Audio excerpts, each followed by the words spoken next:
Well, Sydney Freedberg's a contributing editor for Future Warfare at the digital magazine Breaking Defence and joins me live now from Washington, D.C. Mr. Freedberg, good to have you with us on the programme. Before we talk about thank you. Before we talk about the American tank, we talk about the Leopard 2. A lot of talk this past few weeks about the Germans and specifically this German tank. I mean, what impact can this particular vehicle make on the battlefield? The Leopard and the American Abrams are actually twins. They both came out of the same project, joint international project in the 1970s. They're very similar. Big vehicles, heavily armored, much better protected than anything the Soviets built, anything the Russians currently have, anything the Ukrainians currently have. Much better targeting systems, much better electronics.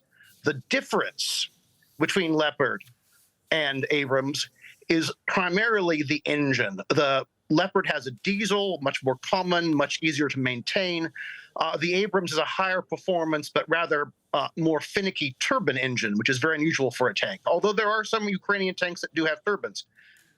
The biggest difference, though, is simply there are 2,000 Leopards in Europe and only a few hundred Abrams. There's a huge logistical infrastructure, spare parts, warehousing, skilled maintainers on the ground in Europe for Leopard that doesn't exist for Abrams. Often it might be said that you shouldn't perhaps put all your eggs in the same basket.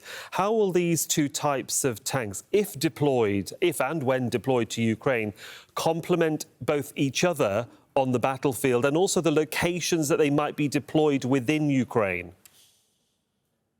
Mm-hmm.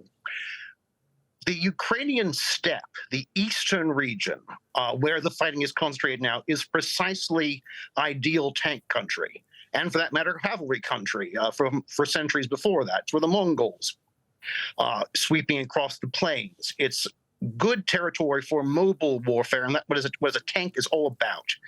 It's about being able to move across an open field, across all sorts of bad terrain on your tracks, under the protection of armor, so a machine gun can't stop you dead, literally, as it stopped men dead in World War I when these were invented, and with a powerful main gun, able to destroy any target, another armored vehicle, yes, but also a bunker, a dug-in infantry group in a trench, from a great distance. These are the spearhead of the attack. They are not the only weapon. They need infantry support to watch their flanks. They need reconnaissance to scout ahead for ambushes. That's what the Russians fail to do consistently and why they suffered such heavy losses of armored vehicles. But used properly, they are devastating. How do you think Russia is going to counter these vehicles if they are deployed? Poorly, as they've done everything else so far in this conflict. The Russians once were masters of armored warfare. They once were masters of defense against armored vehicles, but it appears that those skills have degenerated. They do have a large supply of shoulder-fired anti-tank weapons, similar to the javelins and the British NLAWs that were made famous early on in this war. Theirs are not as advanced, and more to the point, their troops are not as well trained and not as highly motivated. It takes incredible courage for one man on foot to take aim at a tank and hold his aim and fire a weapon, even a very sophisticated weapon. It takes training to find a proper ambush site. It takes training, for that matter, to use tanks properly in the defense, to find spots where you can hide such a massive vehicle so it's not simply targeted by artillery and destroyed. All these require a tremendous degree of tactical proficiency, which the Russians have not demonstrated. It's funny you should mention training, because a lot of the debate now that we're hearing is the amount of training it would take for Ukrainians to be able to utilise and use these tanks, because obviously there is a very delicate diplomatic move here that Americans or other nationalities should not be on Ukrainian soil over the war at the moment in Ukraine. How long do you think it's going to take to train military personnel to use these tanks in the appropriate way that Ukraine would like to use them?